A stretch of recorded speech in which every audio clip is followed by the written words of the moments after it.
Dear Presidents, dear laureates, dear colleagues, distinguished guests, Europe was not handed to us. It was built, treaty by treaty, crisis by crisis, by women and men who refused to accept that the devastation of the 20th century was all our continent could ever be, who looked at the ruins of war and saw not an ending, but an obligation to rebuild stronger, better, who chose solidarity over suspicion and the long arc of cooperation over the short temptation of self-interest. That is the Europe that we have inherited, and it remains the greatest political achievement in human history. Today, in this European Parliament, we gather to say thank you, to recognize the remarkable women and men who have given so much of themselves to shape this union. I want to thank the leaders and speakers who put forward nominations, as well as the selection committee for the care and the rigor that they brought to their work. With the European Order of Merit, we honor those who chose to build Europe across every walk of life, those who, when it was difficult and when the outcome was uncertain, chose to lead, those who made decisions whose consequences they might never see, knowing only that they were the right ones for our people and for our union. And we honor those who champion European values in parliaments or summits and in surgeries and on sporting fields, in newsrooms and in courtrooms, in laboratories and in concert halls, in the quiet dignity of a life giving over to someone beyond oneself. Some may not have thought of themselves as European builders. Perhaps they were simply following a passion, pursuing an ideal, defending a principle. But that is how Europe has always worked, through countless small acts of people who, each in their own way, kept our union moving forward. I am proud that ours is a continent on the rise, proud of what our flag and what this House represents to Europeans and to so many around the globe. We see it when people who rise against autocracy reach for our European flag, when families think about the life they want, the future they want for their children, the dignity they want in old age. The answer is Europe, the fairest place to work, the safest place to raise a family, the superpower of rights, of liberty, and of democracy we know it to be. But none of this endures on its own. It endures because people choose to defend it, generation after generation. So to the next generation, and to all those who will carry this project forward, the baton is yours to take up, to dare to dream of something bigger, and to find the courage to make it happen. Because, as these laureates have shown, every time someone shows up, every time someone stands up, our Europe is made stronger.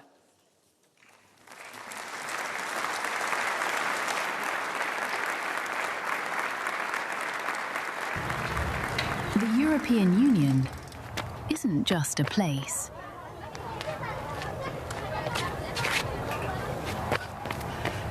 It's something we believe. It's something we do. It's something we live.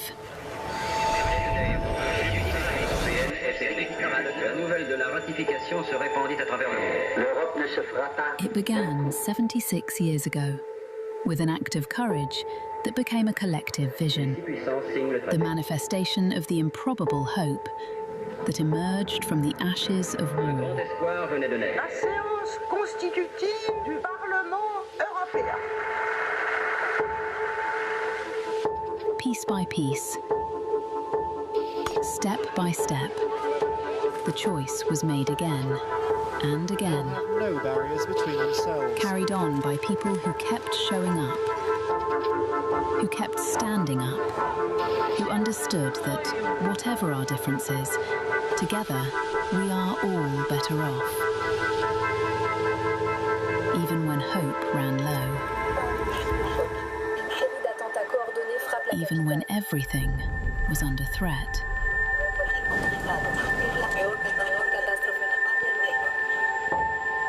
It kept going because someone kept believing.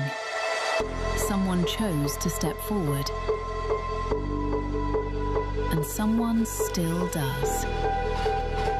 In a kitchen, in a school, in a hospital, in a courtroom, wherever someone chooses to act, Europe is being rebuilt, renewed, stronger. That's why being an unfinished project is a mark of shared pride. We want to show our gratitude to these people, but that's not the only reason we recognize them today.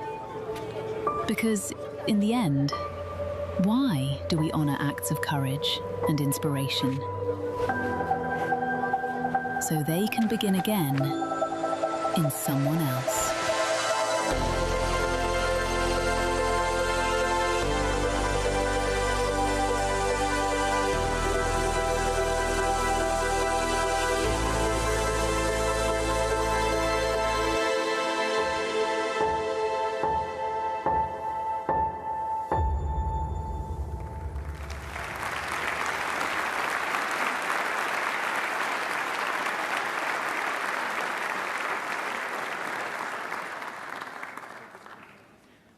Recalling the decision of the Selection Committee of the European Order of Merit of 2nd March 2026 on appointments to the European Order of Merit, we will now proceed with the conferral of the distinctions to the members of the Order. Mr. Gjidara, please rise to be admitted member of the European Order of Merit.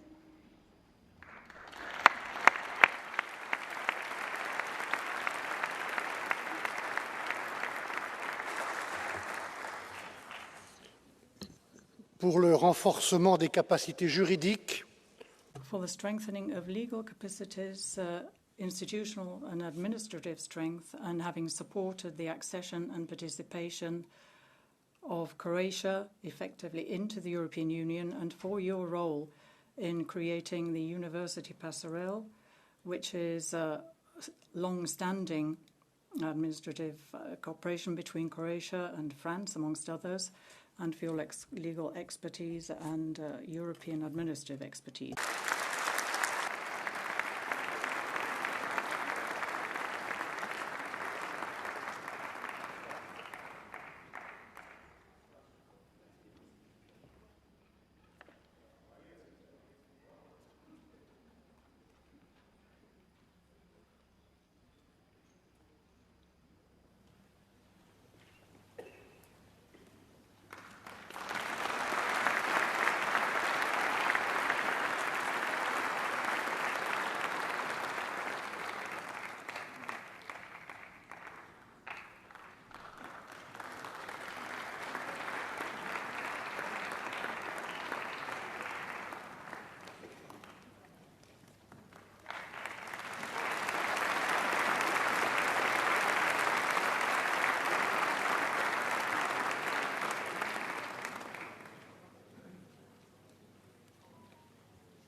Madame la Présidente du President of the European Parliament, President of the European Commission, ladies and gentlemen, members of the European Parliament. I would like to start by greeting this distinguished Parliament, to whom I owe the exceptional privilege of being welcomed a parliament which symbolises and exemplifies European democracy. It is your august institution which recently decided to establish the European Order of Merit. This is awarded to people who, in one way or another, have helped to promote European integration and European values. Of course, I'd like to start by thanking the members of the selection committee and its president, President Metsola, for deeming me worthy of receiving the European Order of Merit by presenting my candidacy. The candidacy was presented by the head of government and the speaker from the Croatian parliament. This is my country of origin, and in my modest way, I wanted to help it in its path towards the European Union. And over the past few decades, I sought to place at the service of my adopted homeland the knowledge and professional experience throughout my career in France, my country of birth and reason. This duality has helped make me a convinced European who respects different identities. It's a great honor for me to have been selected alongside eminent personalities who have received this great honor with everything that it represents.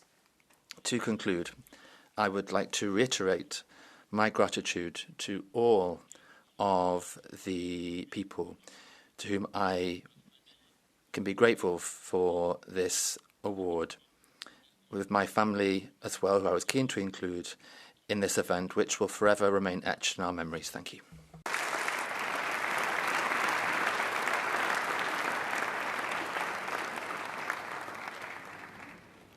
Sandra Lejniece, please rise to be admitted member of the European Order of Merit.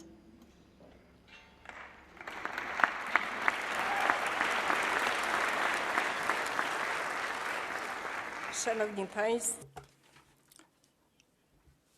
ladies and gentlemen, for the 30 years of participation in helping in the medical service in Latvia and the health services in Latvia, and upholding European standards of health, and for supporting cooperation amongst health services and scientific research, and being a symbol of European solidarity and innovation in healthcare.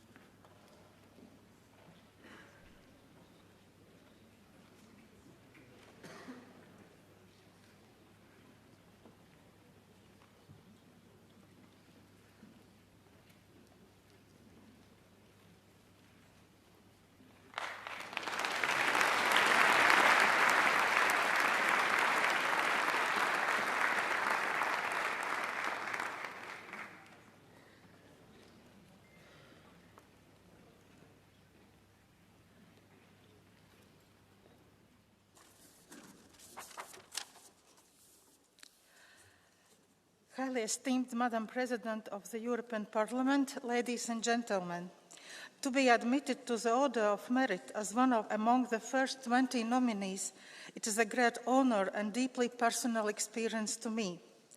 I was born at the time when my country lived under Russia's occupation regime. Latvia, as an independent state, lived only in the memories of my grandparents' generation. However, it was spoken about it in my family. And when 36 years ago Latvia regained its independence, it was like a dream come true. However, it meant also a work creating the state and developing it up to the level allowing it to become a member state of the European Union.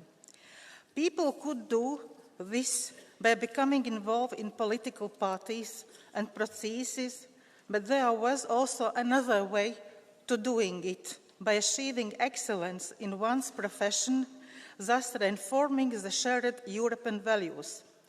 I am being honored today as a physician in the specialty of hematology, a professor who taught many generations of students, as a scientist and academician. The European Union has provided numerous cooperation exchange programs for students. Currently, we are working together to implement Council meeting plan. I perceive the award not only an appreciation of my work, but also as an appreciation of my colleagues, physicians and nurses at Riga East University Hospital, my colleagues in the Riga Studying University and the Latvian Academy of Science. My special gratitude goes to my family, who has always supported me, my parents, my husband, my daughter Aya, my sister and her family, and to my friends. Thank you for this high recognition. My heartfelt thanks. Thank you.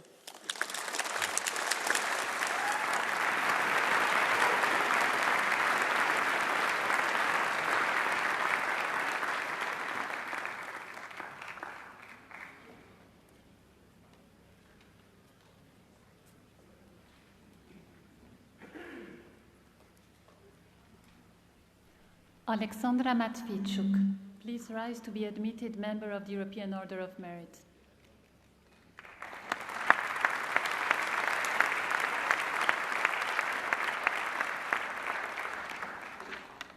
Pour sa direction du Centre pour les libertés civiles, qui the center of the Direction for Civil Rights, which denounces war crimes in countries such as Ukraine perpetrated by Russia, for her commitment to establishing a dialogue with international institutions, for her constant commitment in favor of the promotion and the defense of human rights, and for creating a civil movement, creating legal assistance to the victims, and also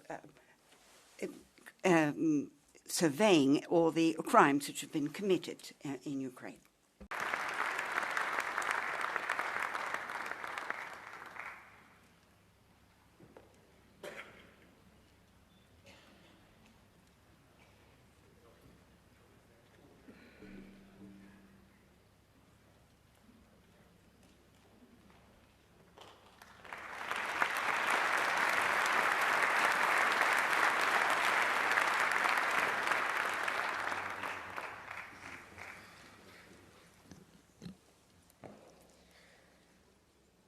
Thank you very much for this high recognition.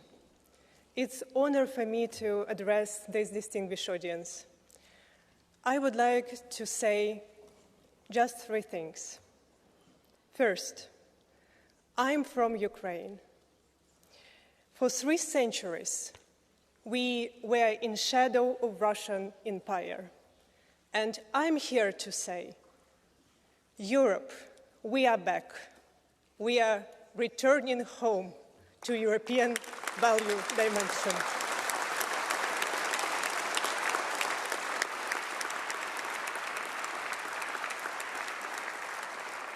We are paying the highest price for this.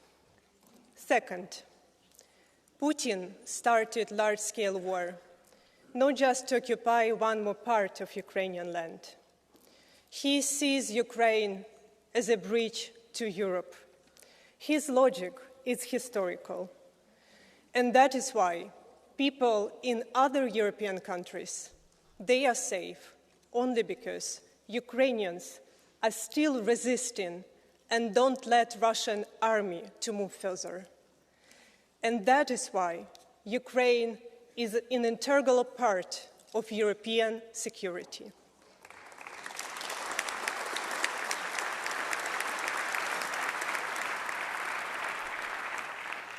And third, the global storm is approaching. The world order based on UN Charter and international law has collapsed. These dramatic times test all of us. And Europe is less about geography, but more about values. Europe must defend freedom and democracy, because only readiness to defend our values defines the society that has a future. Slava Ukraini!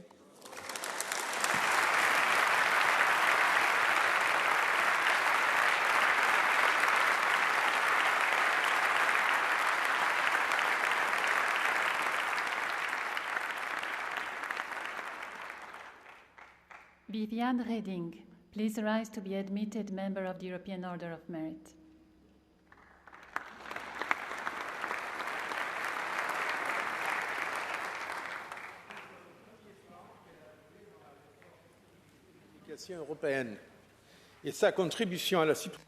And her contribution to EU roaming fees being repealed across Europe.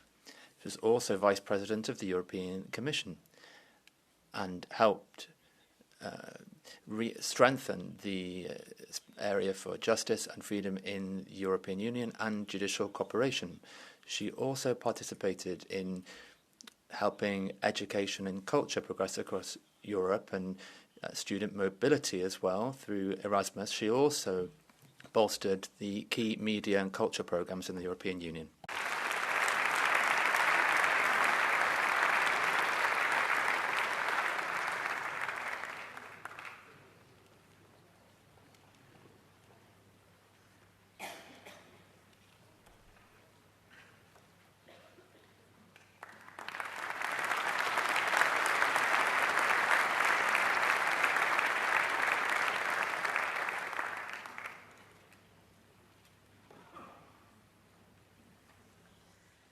Presidents, colleagues, ladies and gentlemen, I'm deeply moved to receive this important award for helping to build a Europe for citizens. Thank you, President Barroso, for your laudatio. How did I come there? Well, I was influenced by my home country, Luxembourg, which was instrumental for creating the Schengen area and the Union without borders. I was influenced by Prime Minister Pierre Werner, the initiator of our common currency, the euro. And I was influenced by the European Parliament, when in the 1990s, I was president of the Petitions Committee, receiving plenty of complaints of citizens pointing to the free movement obstacles for citizens, for students, for workers, for retirees, for binational couples, you name it, you get it, they all had problems. And so I decided to use my political capacity in order to get rid of those obstacles. Because Europe is more than a common market. It is a space of freedom, of rule of law, and of well-being for its citizens. And the European Union is the best that could have happened to our continent. I am happy and proud to be a European. Ik zie froh en hoofrig een Europeër te zijn.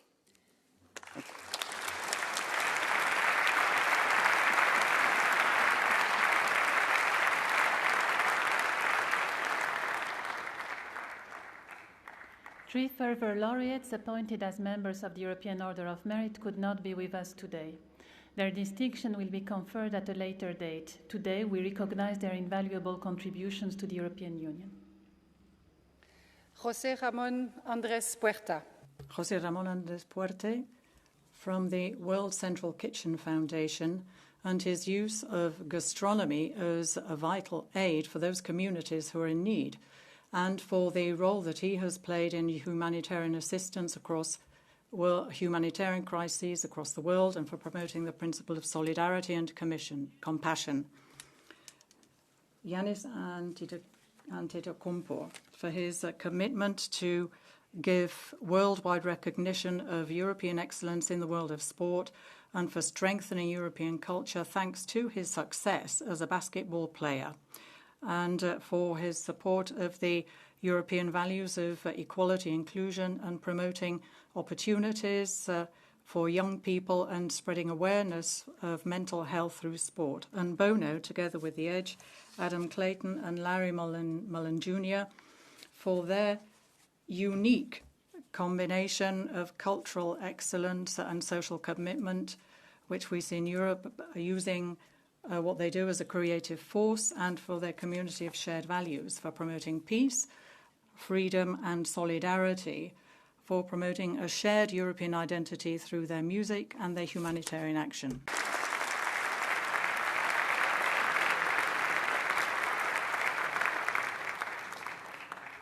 We will now proceed with the conferral of the distinctions to the honorable members of the order. Jerzy Buzek, please rise to be admitted a honorable member of the European Order of Merit.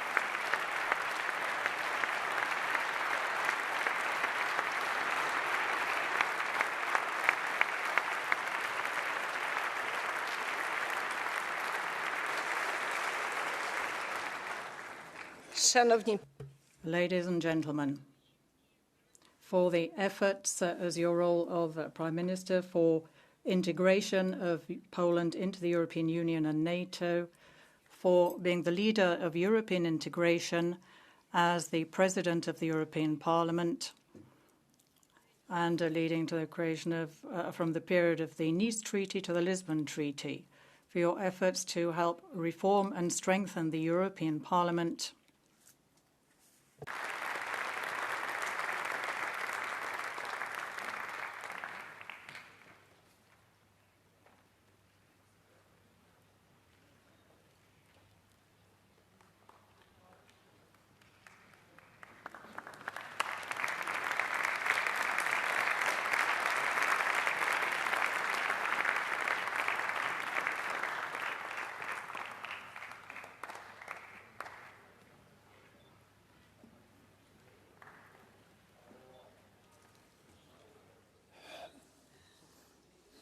Dear friends, dear colleagues, ladies and gentlemen, I'm back to the European Parliament and I feel very happy.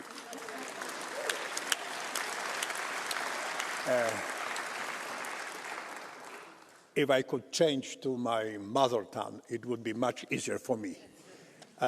Sorry about that, but still our languages are something what we love very, very much. 20 few of them. So, let me start. Drogie President. Dear Presidents, ladies and gentlemen, dear friends, this is a great honour for me, and I would like to express my heartfelt thanks to the Selection Committee and, in particular, President Roberta Metsola.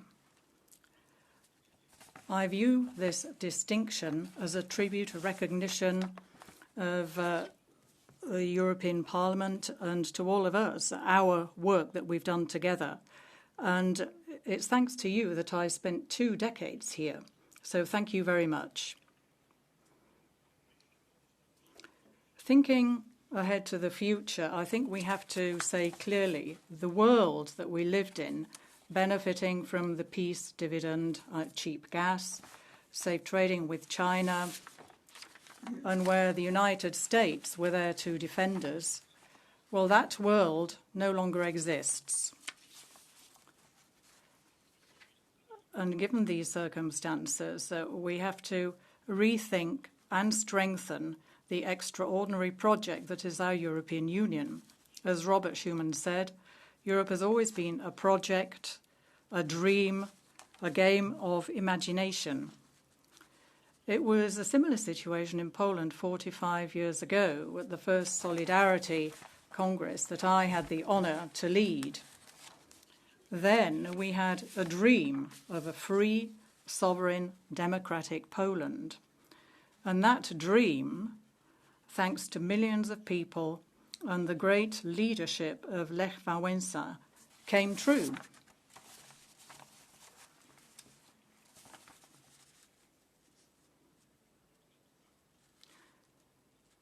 Olga Tokarczuk, a Nobel laureate, in her acceptance speech, said that which is imagined is the first form of existence. And I think the same goes for the European Union. For years, we have been laying the foundations of the European Union on which today we can create and build up a new reality, build up resistance, whether it be military, energy, or economic resilience. But we also have to support, as far as we can, Ukraine.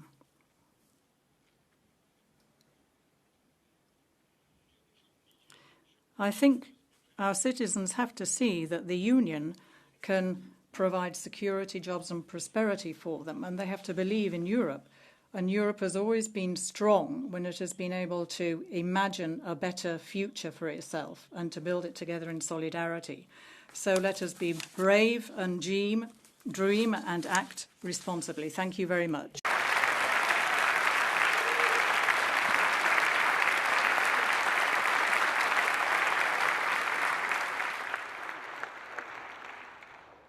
Aníbal Cavaco Silva, please rise to be admitted an honourable member of the European Order of Merit.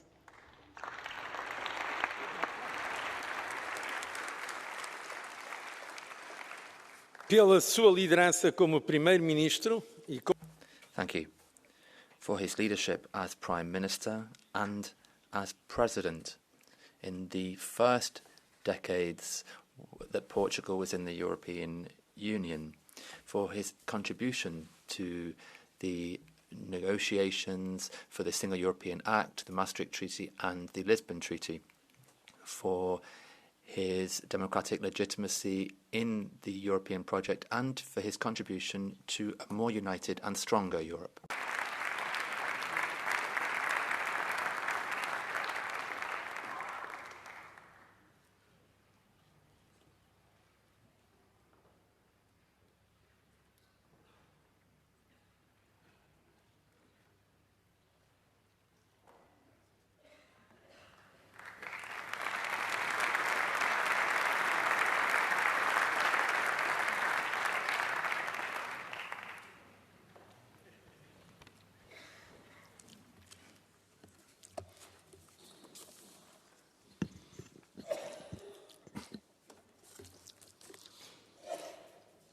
Senhora Presidente, President of the European Parliament,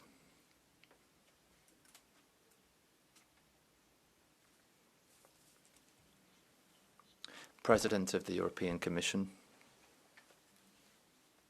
members of the European Parliament. The creation of the European Order of Merit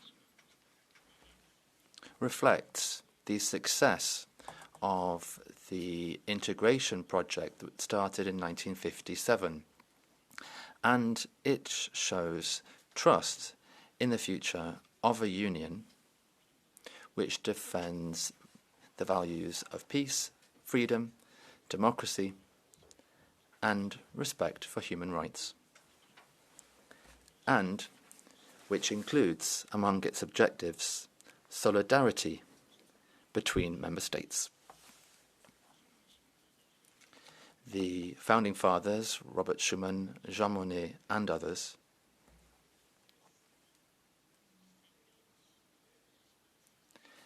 laid surprisingly robust foundations on which European leaders have built a unique construction globally based on common interests and values and shared sovereignty. At a time of significant instability and uncertainty across the world, armed conflicts and threats, in which each country's voice does not count for much in isolation, the European Union is an extremely important asset for all member states. Portugal has been an active member defending European values and the deepening of the integration process, always seeking to put specific national interests within the framework of the community's interest. Jacques Delors, who was one of the most brilliant pro-Europeans that I ever met, stated that Portugal was active in European integration as if it were one of the founding countries. As Prime Minister, I had the privilege to experience enthusiastically the first decade of Portugal in the European Union and the giant steps that were taken at that time to deepen integration. As President of the Republic, I followed very closely the debate on reforms in the European Union after the international financial crisis in 2008. Today, I feel particularly honoured and moved to be part of the first group of laureates who are receiving the European Order of Merit. I would like to congratulate everybody else for their awards. In 2012, the Nobel Peace Prize was given to the European Union, and that inspires us to show that future generations has a future in the European Union.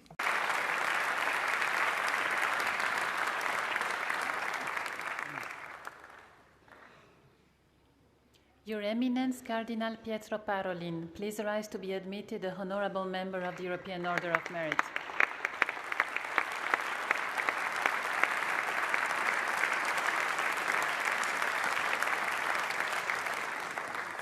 Eminence. Your Eminence, for your work in promoting peace, dialogue, and social justice as a cardinal and as a Secretary of State of the Holy See, for promoting fundamental rights and world development, and for having contributed to world diplomacy designed to reduce conflicts and enhance understanding amongst nations, for your key role in promoting the Christian heritage of Europe, and for your commitment to the interconfessional dialogue.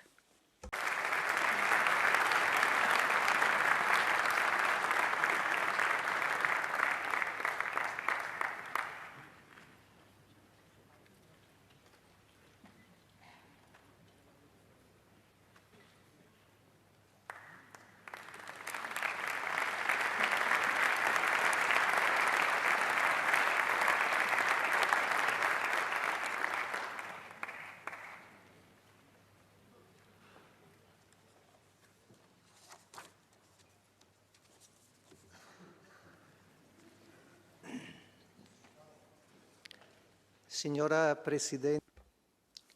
President of the European Parliament, President of the European Commission, honourable members, Excellencies, ladies and gentlemen. Allow me first of all to express my sincere gratitude for the illustrious award which has been conferred on me, and I consider it to be a sign of esteem, not just for myself, but in particular for the Holy See and its work in the Forum of Nations.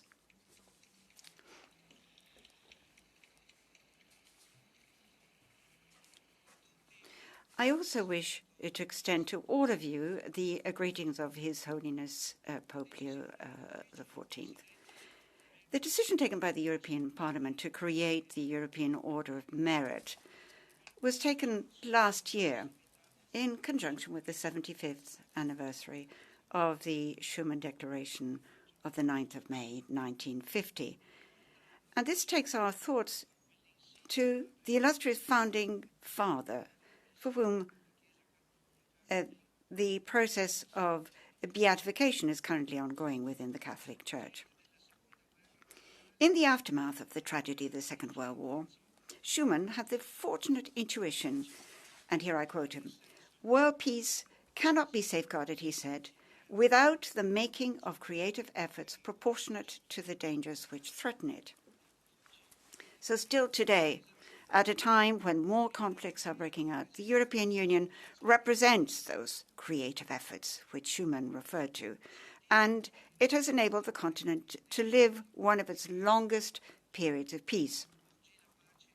Today, that peace is threatened from several quarters and in jeopardy in Europe too as a result of the war in Ukraine. It does, however, remain the fundamental premise of the European Union, and it constitutes a clear international commitment of the Holy See, which has been reiterated, in fact, on numerous occasions by His Holiness Pope Leo XIV, as of when he was elected.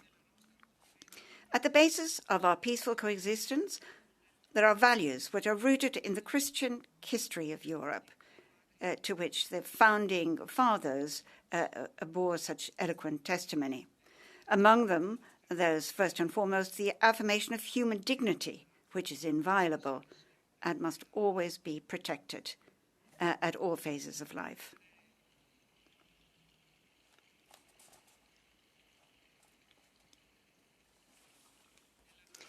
In accepting with joy this award, allow me to reiterate the availability of the Holy See to work with the European institutions to promote the dignity of all human beings and to build peace together to the greater benefit of our Europe and indeed the entire world. Thank you.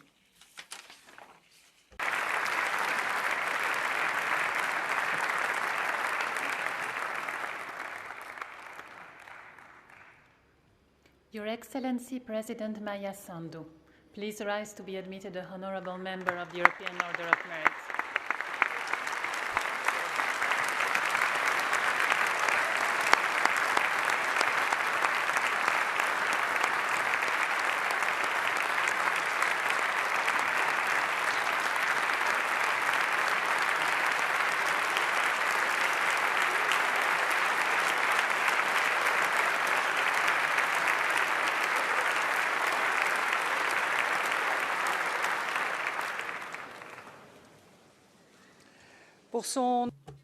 For her commitment to guide her country on the European path and to promote integration of her country into the European Union, for her strengthening of democratic governance, of transparency, of rule of law as President of the Republic of Moldova, for strengthening resilience of Moldova in the face of hybrid threats, in the face of disinformation and attempts to destabilize her country, thus working towards a safer and more democratic Europe. Thank you.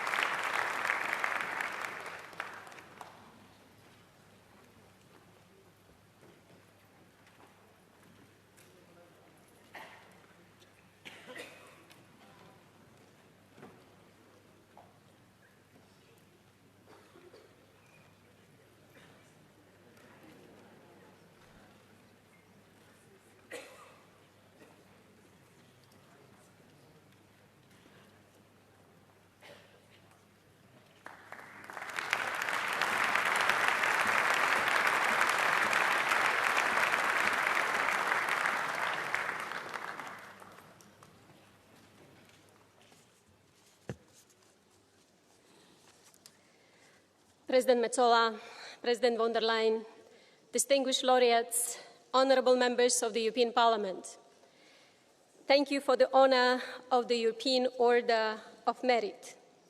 Receiving it alongside leaders who have shaped this continent and in this House built on the idea that Europeans are stronger together is humbling. But if merit is the measure, this distinction belongs to the Moldovan people. They are the ones who earned it. For 3 decades, Moldovans have been building their European future, overcoming a difficult economic transition, taking to the streets when democracy was in danger, pushing back when oligarchs tried to capture the state, and voting for Europe again and again in face of Russian threats and blackmail. That is merit.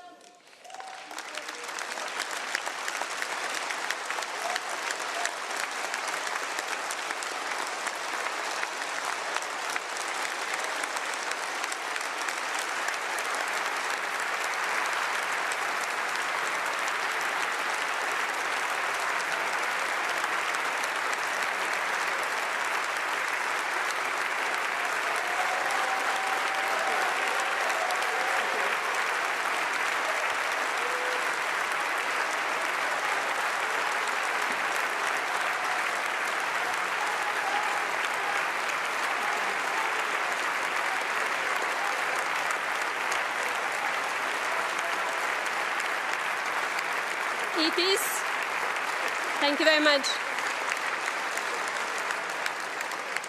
It is the merit of the civil servants working relentlessly to align every sphere of public life to European standards. The journalists who, despite hardship, have earned Moldova its place among the countries with a free press. The policymakers and engineers who broke our energy dependency on Russia and connected us to Europe in less than 4 years. The businesses that over the past decade made a dramatic shift towards Europe so that today 2/3 of our trade is with the European Union. The judges and prosecutors who choose to be brave. The police officers dismantling the networks that destabilize Moldova and threaten neighboring countries. The teachers, the doctors, the people who stayed, and those abroad who remain invested in Moldova's future. All those who build, who believe. That is the merit. We do all this while living next door to Russia's brutal war, while Kremlin missiles and drones violate our airspace, pollute our waters, and damage our energy infrastructure. Moldovans do not yield. That is the merit. So my plea to you, to EU institutions and member states, is simple. Reward this merit.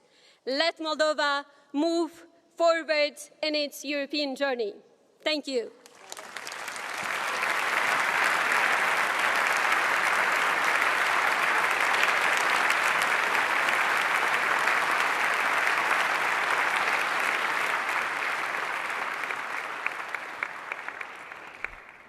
Wolfgang Schüssel, please rise to be admitted an honorable member of the European Order of Merit.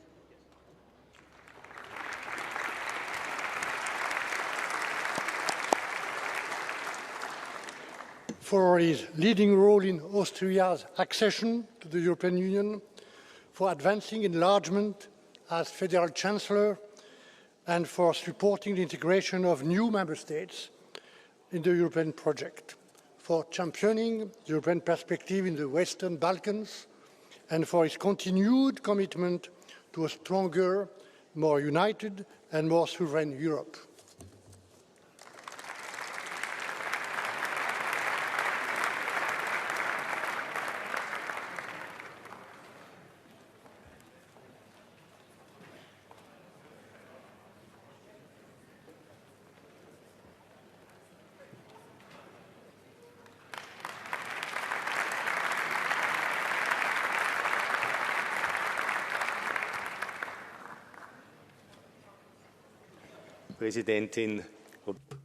President Roberta Metsola, President Ursula von der Leyen, honourable members and fellow laureates. I would like to start off by thanking you for this great honour, which I have not deserved alone. there are one or two other people in Austria who I think have deserved this award, Mr. Znitzky, Alex Moss, and Mr. Buzek, others as well. But anyway, I'm here, and I'm very happy to be here. I think there are a couple of thoughts, perhaps, that I would like to share with you. The first of these is that we are living through a very difficult time of war, and I think we need more now than just managing and administering the status quo. Anything can be turned into a weapon, energy, financial transactions, and I think the time has come for us perhaps to go back to one of the founding ideas of the European Union, even before the economic union, and that is the creation of a European defence community. That was the first idea, and I think today it's more important than ever. And I think this is something that we really ought to bear in mind. Strengthen cooperation, for example, with the start of the new countries, and I'm very convinced that we have our Schengen area, the Euro area, and I think we could bring countries together for this other idea. So let's start. I was born in 1945 in Vienna, which was half destroyed, and hardly anybody, my parents, anybody in Europe, I think the dream of everybody was peace, freedom and security. And this is a dream that continues to survive in Hungary, in Prague, in Poland, with the Solidarność movement, 1989, then with the fall of the Iron Curtain and the Berlin Wall. And then, of course, the people in the Balkans, all of these people have continued to share this dream, which led to the fall of Yugoslavia. And now we see the Ukrainians fighting with their lives for this dream, security, freedom, and prosperity. And I do believe that in Europe, we must try and revive this dream. We have the four freedoms, which lie at the heart of the European project. And I think it's a bit like the fairy story of Sleeping Beauty. We have this forest of thorns and we have to keep hacking away at it. And I really do believe that we ought to try and get through this thorny hedge and try and allow the idea of freedom, try and revive this. And we aren't alone. There are 450 million, 200 million people living in countries that are candidate countries who wish to become members of the European Union. If we were just to take those countries where we have free trade agreements or that we're negotiating with, another 200 million. So we are not alone. So this dream of freedom, prosperity, the rule of law, security, this is a dream shared by very many people around the world. And I think we in Europe have to come together. And if we can do this right across the limits of political parties and countries, then I think I can be quite optimistic when it comes to the future of Europe. Thank you.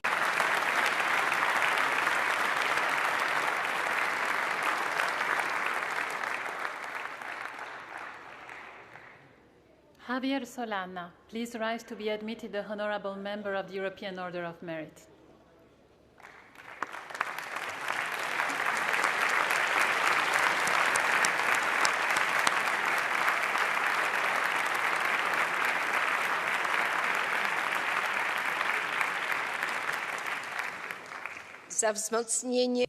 For strengthening the role of the European Union in the international arena when it comes to defence and diplomacy, and also for fulfilling the post as High Representative of the European Union for Foreign Affairs and Security Policy, for making a contribution to the security of the European Union when he was Secretary General of NATO, for his commitment for promoting peace and finding solutions to various conflicts in Africa, the Balkans, Eastern Europe, and also in the Middle East.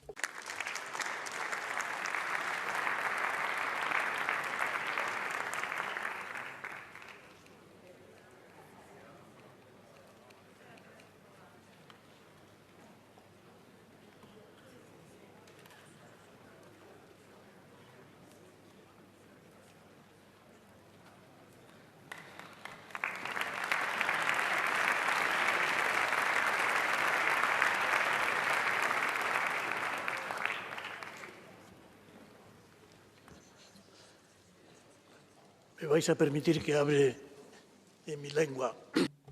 If you will allow, I'd like to speak my own language in order to express my emotions. I must say this was a great satisfaction when I heard that you were conferring this distinction upon me. We are living through very difficult times. And quite frankly, I think I would say that I never believed that a moment would come along when international relations would be as they are today, that we're experiencing today. And I think at this current moment today, the European Union is more necessary than ever. I do recall in the 10 years that I was High Representative for the European Union, just how the European Union participated in negotiations between Palestine and Israel. I was at the table. And I can also recall how the European Union started off negotiations with Iran, and I was at the table. And I do believe that the European Union is going to have to regain the role that we had years ago. And we must make sure that we do not relinquish that role. We have to continue to be active participants in peace and participate in peace missions. I also recall that in the toughest moments of the battle between Palestine and Israel, the European Union maintained the Rafah crossing, between the Gaza Strip and Egypt. And we did this with European Union military forces and police officers from the European Union, and we were there. And I would also like to recall those wonderful years, extraordinary years for me anyway, I think the happiest years of my political life. And very briefly, go back to something I said at the beginning. The world needs Europe more than ever. I'm Spanish, but I am European.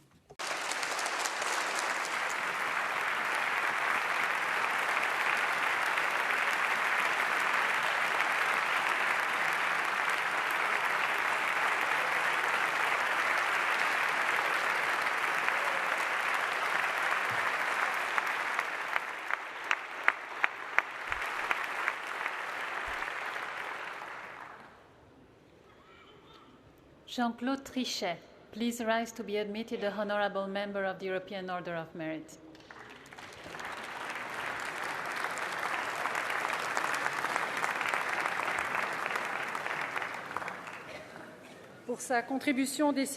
For his decisive contribution to the introduction of the euro, for the driving force role he played during the economic and financial crisis, contributing to preserving the credibility and stability of the single currency as president of the European Central Bank, for the role which he played in strengthening confidence in the European project, and for illustrating that Europe is formed by the solutions it manages to find in times of crisis.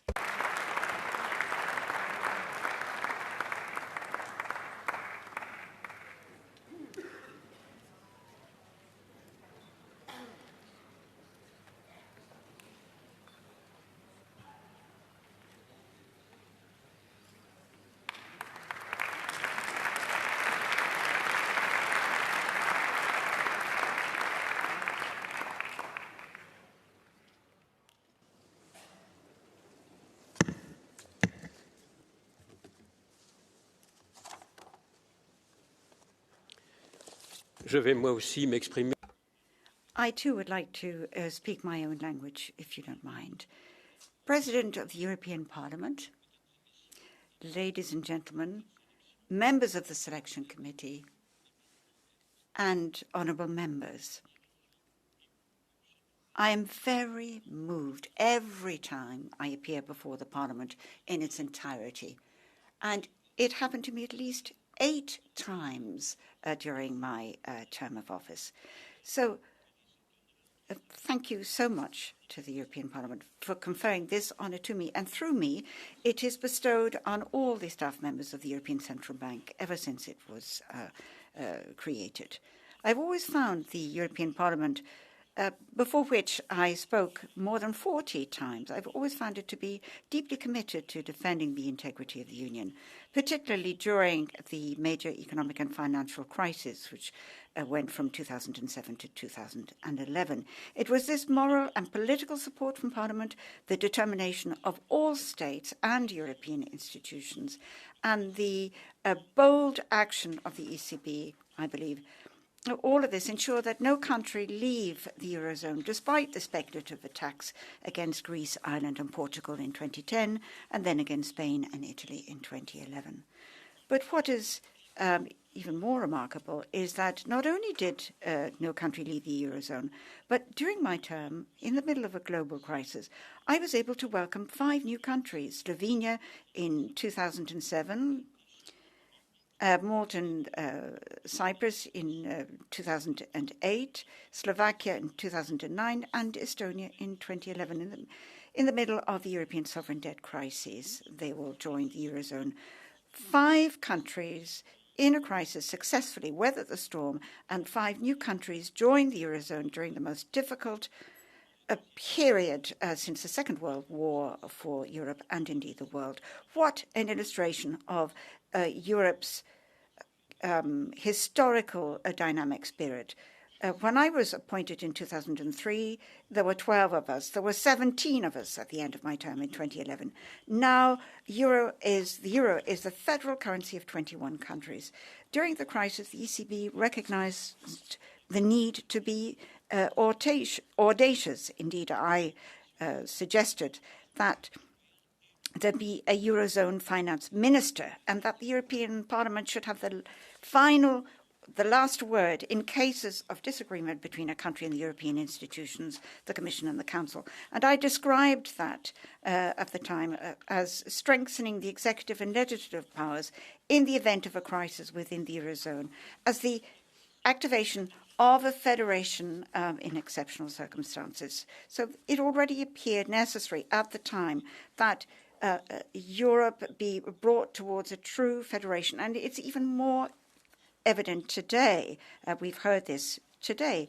Wolfgang, Javier, amongst others, have stressed the need to do this. But I think many others share these sentiments. We do have to go further. And the division of the single market into national silos, side by side, that is what the glass ceiling of the Eurozone economy is. This is what Mario Draghi and Enrico Letta have emphasized. These recommendations must be followed. This glass ceiling would disappear with the establishment of a true federal single market. Now, apart from the economy, today's geostrategic challenges are such that Europe must go much further in the areas of diplomacy, defence, and a genuine federal political union. This has just been said. A single European Parliament, a single Commission, obviously, a single Council, obviously, but also we need single defence, single diplomacy, and a single executive branch in the areas of responsibility of the future European Federation. This is what I believe Europe must achieve over the 21st century if it is to ensure the prosperity of its people, defend its values of democracy and freedom, and exercise its legitimate and peaceful influence in the world. Thank you for your attention.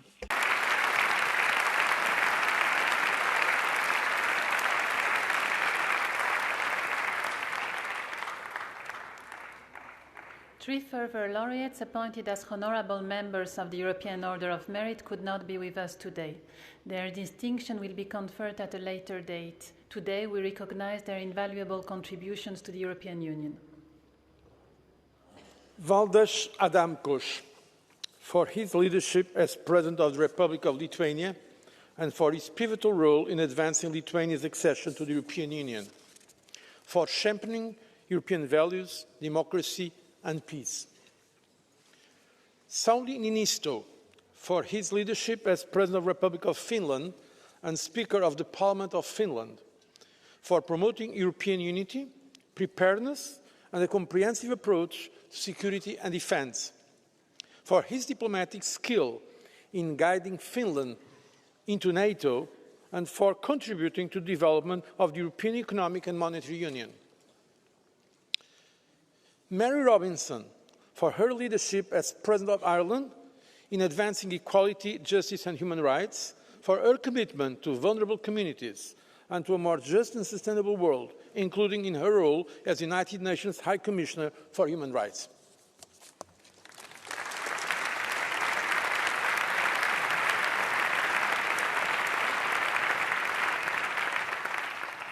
We will now proceed with the conferral of the distinctions to the distinguished members of the Order. His Excellency President Volodymyr Zelensky could not be with us today. His distinction as Distinguished Member of the European Order of Merit will be conferred at a later date.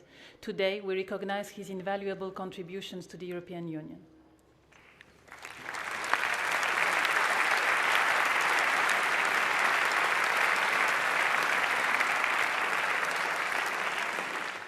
For his leadership as President of Ukraine and for standing in the face of Russia's legal war of aggression, for embodying courage, resistance and European unity at a moment of profound challenge for the continent, for strengthening European security and defending democracy and shared European values. Vive l'Ukraine et vive le peuple ukrainien.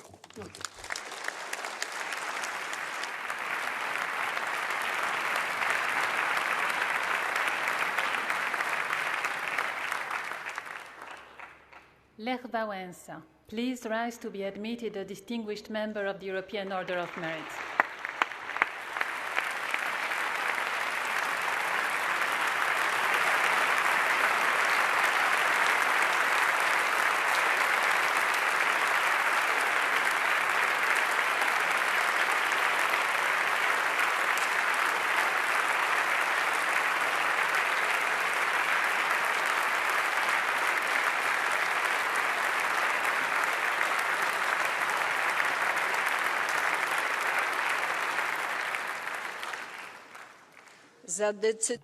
For his decisive role in the peaceful end to the communist government in Poland as the leader of Solidarity, and for his commitment to supporting European values and realizing the vision of a united, free and peaceful Europe, for his contribution to the democratic foundations and the rule of law as the first directly elected President of Poland, as well as preparing the country for integration into the European Union and NATO.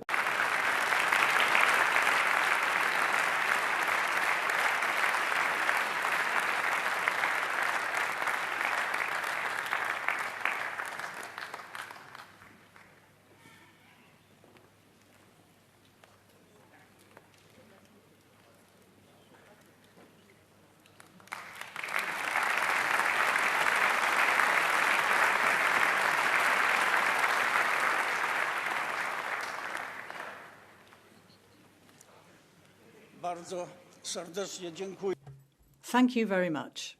Thank you very much for this great honor.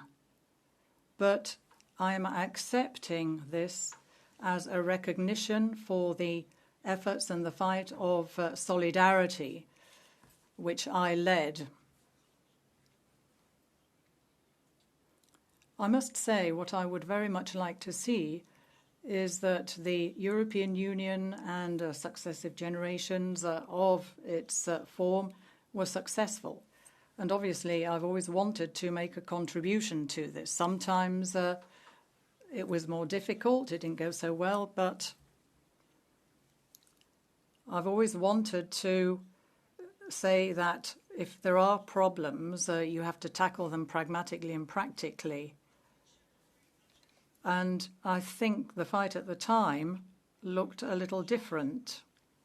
We said, well, either it works or it doesn't. And at the time, we believed that there were three elements of organizing the world that had got the impossibility of their possibilities. First element was communism. Communism, perhaps you could tolerate it, but at the time we could see that it was halting the development of the world. Another element that we noted at the time was that if you're trying to organize the world after the Second World War, you had these different areas and borders, and perhaps the structure we had didn't fit in with the times. It was also putting a brake on development of the world, and so we had to sort that out. And the third element at the time, obviously the world was divided into two poles. We had the Soviets in one camp and the Americans in another. It was a very unsecure, dangerous world. In theory, a lot of people realized this, but the Soviets were preparing for nuclear war. And I don't know whether you can remember just how many nuclear silos there were at the time. And everybody was wondering why it was that they didn't start this nuclear war. And I think it was quite simple. Brezhnev fell ill. He became ill. And everything depended on the first secretary. Then Brezhnev died, and we had his successors. And each of these people, each of these successors brought their own people into the government, which of course led to destabilization of the situation. A Pole became Pope. And there was a gap, if you will, which allowed solidarity to move in to fill that gap. And at the time, we felt we could be successful. The solidarity, an agreement, a political agreement on paper, it was a successful, but in practical terms, it wasn't. So after several years of difficult fight during martial law, then there was a lot of support for solidarity, of course. The communists obviously fought us.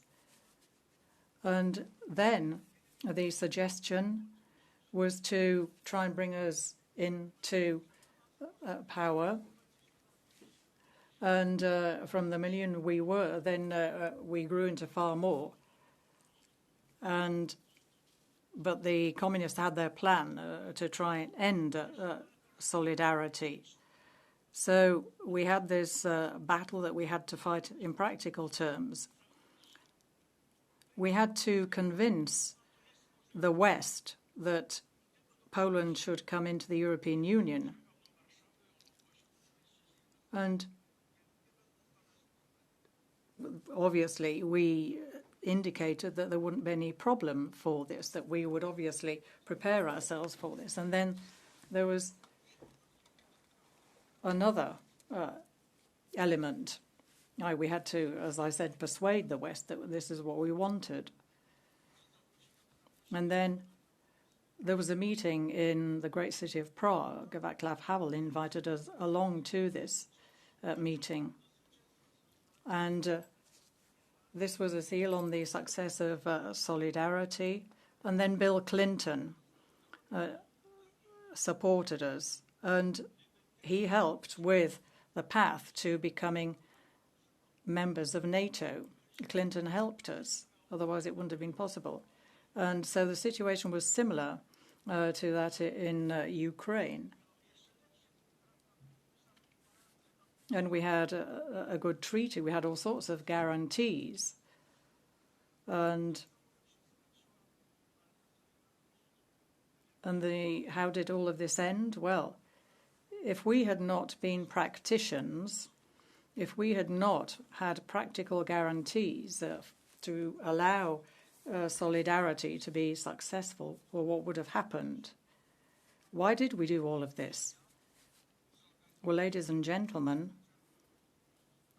as I said, the world at the time had reached the limits of certain of its possibilities of organisation. We helped bring down a system at the time, but of course then you have to build up another system. And from here, I think we need proposals, new proposals for Europe as how to organise the world.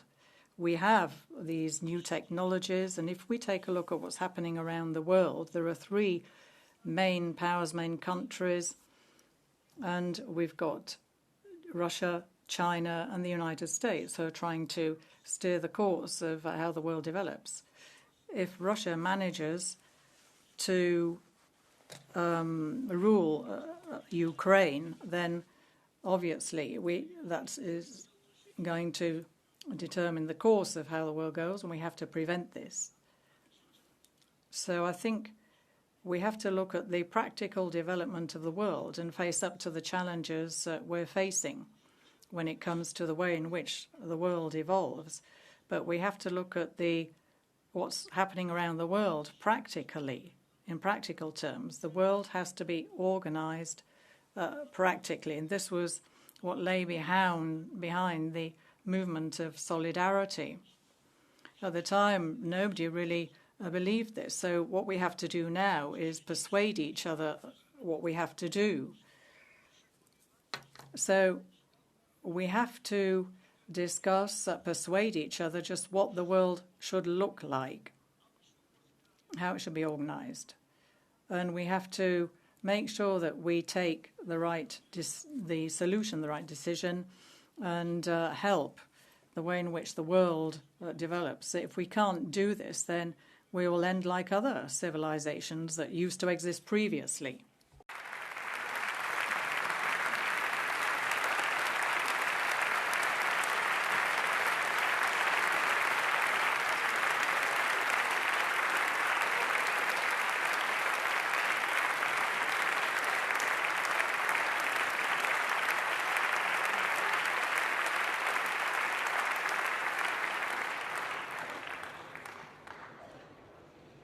Angela Merkel, please rise to be admitted a distinguished member of the European Order of Merit.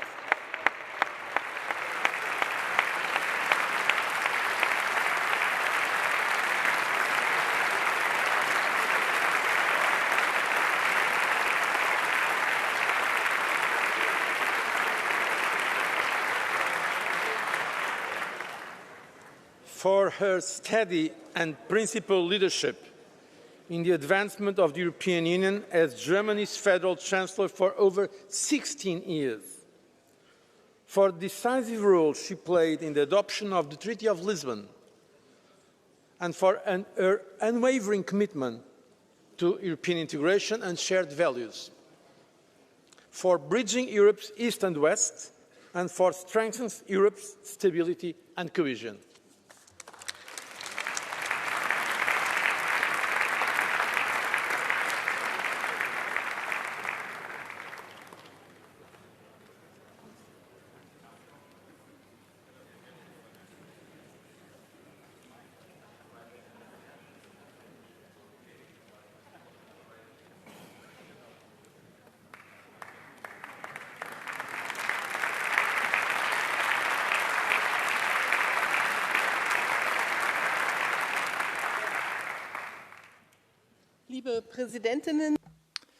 Dear Presidents, Jury, members of the European Parliament, I'd firstly like to thank you for coming up with the wonderful idea, 75 years after Schumann's declaration, to confer this award on people who have contributed to this wonderful mosaic of the European Union. I think I'm speaking on behalf of everybody here, that we know that we are the ones who have been selected, but there are many more people in Europe who do this work. I think this idea was so good because we are living through times where everything seems to be changing. We are seeing certainties being broken, and it's good, therefore, to remember that despite all these changes, there are some things that are constant in the work for this European Union. And there are three promises to people in our member states. And the first was peace. And at the beginning, that was not something to be taken for granted. Then it became normal, and then there was the barbaric attack of Russia on Ukraine. And we've now seen that it cannot no longer be taken for granted, and it is fragile. And the new security doctrine of the United States shows that we cannot have that certainty we had before. And then sometimes we go back to the defence union of the European Union, which didn't work at the beginning. But this promise for peace will remain.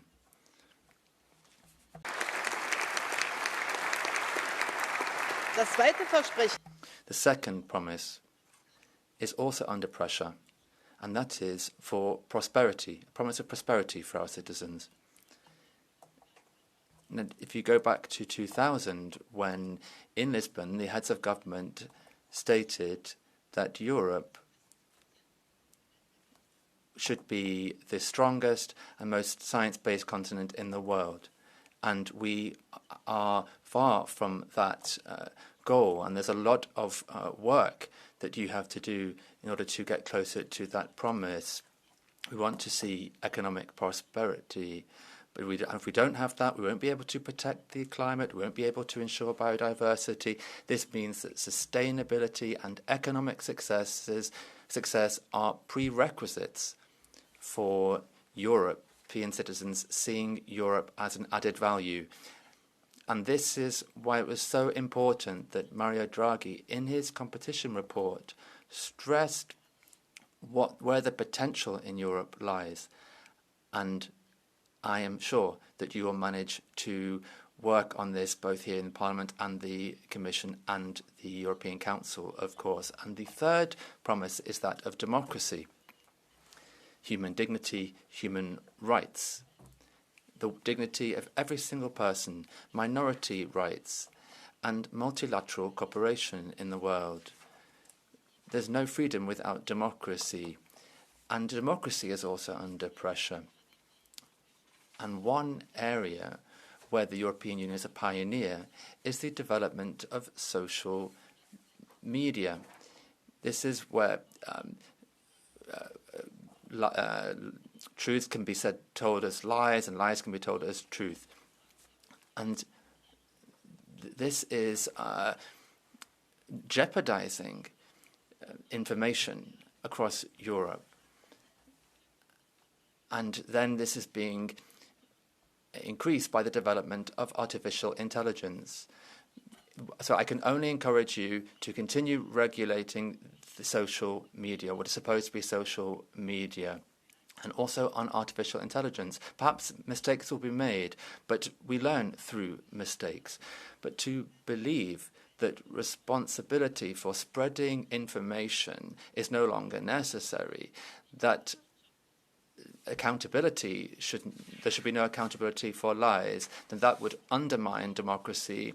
And as democracy is the third promise, we need to focus on that.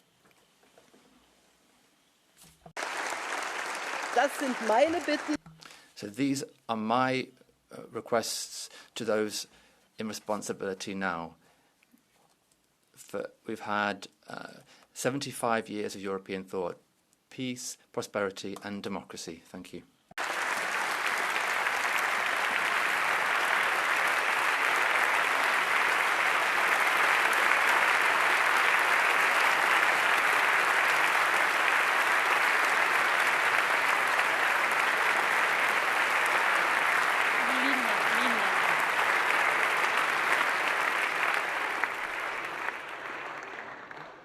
Presidents, ministers, laureates, members of the selection committee, members of the European Parliament and European Commission, ambassadors and esteemed guests, please stand to listen to the European anthem.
Before we close this ceremony, we'll now proceed with a family picture.